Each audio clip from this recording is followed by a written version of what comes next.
you had a matchup where we just talked about Christian Cage and Adam Copeland in Montreal, all right, in Canada. Two Canadian guys going at it for the TNT Championship, which most people can say sometimes now has a little bit more leeway than the actual AEW World Championship. And these two guys fought and I know it's hard to cam, so you don't see it, but in a very empty arena.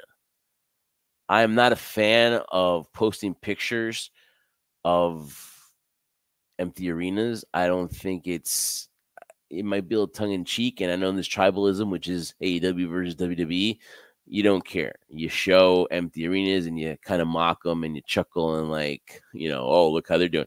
Hey, is business good? Yes, they're making a profit. Yes, are they valued more today than they were back when they started 4 years ago? Yeah, definitely. But as far as like going back to these markets, and especially in Montreal, which is their first trip over there, they have an attendance issue.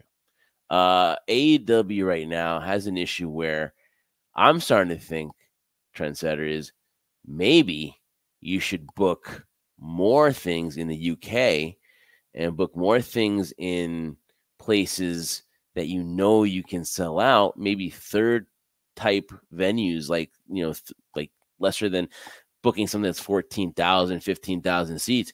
Book or smaller arenas and venues until you grow. But to me, they're doing great numbers for All In again, right? It looks like it's going to sell out faster than it did before.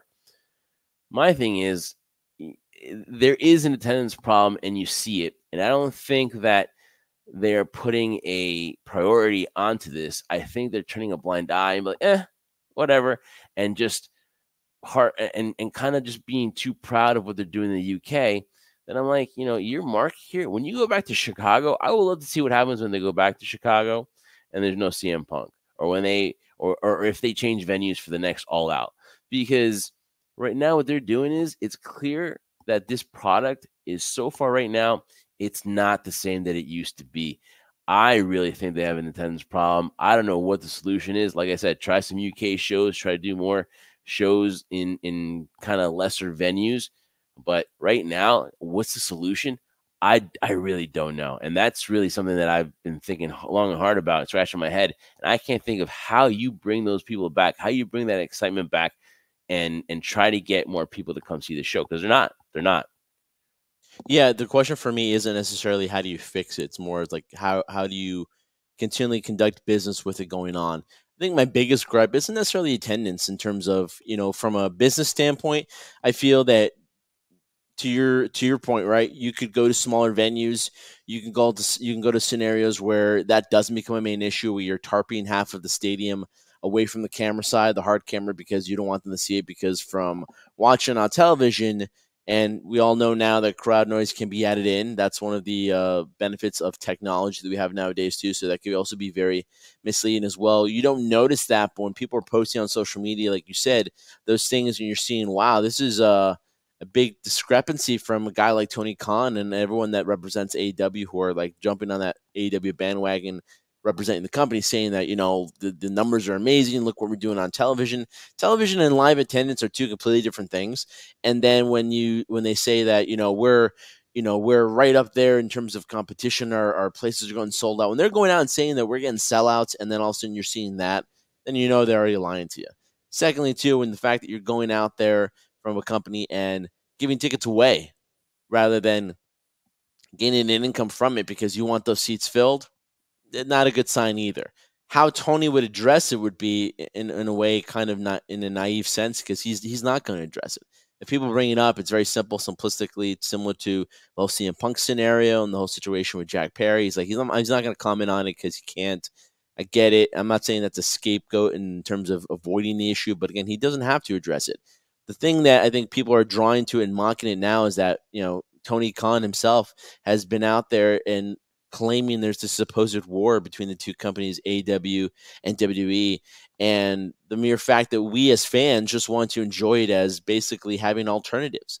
We never wanted to see it as, oh, this company is going to overtake WWE, it's not going to happen. The WWE is just too well established for it to be even close, and the numbers prove it in terms of what you see ratings wise, what you see in terms of attendance and ticket sales. Again, I'm not talking about all in or all out, but I don't think it does get addressed, Jeff. I think they're basically going to go business as usual. But to me, from a humbling standpoint, you have to stop preaching out there that we're right there on this level. We're this top tier company, which yes, you are a great viable option 2 or 3, but doesn't necessarily mean you're right there at that playing field where the top dog is right now, and that's WWE. And that's not me being a WWE guy or being anti AEW. You and I were so excited for AEW's inception and what it is now, what it was in the beginning, and what it is now. And we hope it changes over where more people come and see it.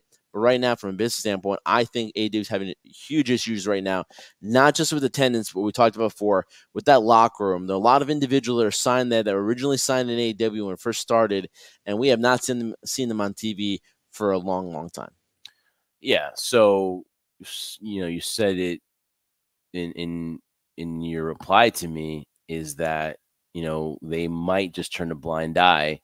Another thing too is that they have all the money in the world because Tony's funding it, his dad's funding it. So I just don't understand why it's not said more that, hey, like, do you guys want to make a profit? Is this just I don't know, just a labor of love that, hey, because obviously they can sign people. Obviously they have no issue because of the light work schedule, and obviously that they'll do enough for that wrestler who does not want to be on the road or has issues that, like, for example, in Will Ospreay, where he's going to be able to still live in the UK and come and work here, work at other shows.